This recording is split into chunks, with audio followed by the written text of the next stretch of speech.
biasa, Mas Kaisang sudah bisa mendirikan usahanya sendiri, yaitu Sang Pisang. Dan terbukti usahanya ini sangat digemari karena cabangnya ada di hampir seluruh Indonesia. Dan untuk hari ini pertama kalinya ada seorang Sang Pisang hadir di Lampung. Tepuk tangan yang untuk Sang.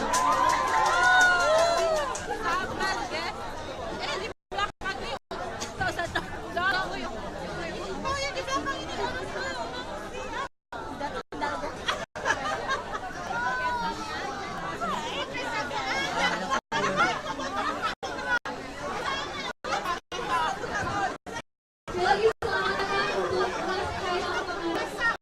Selamat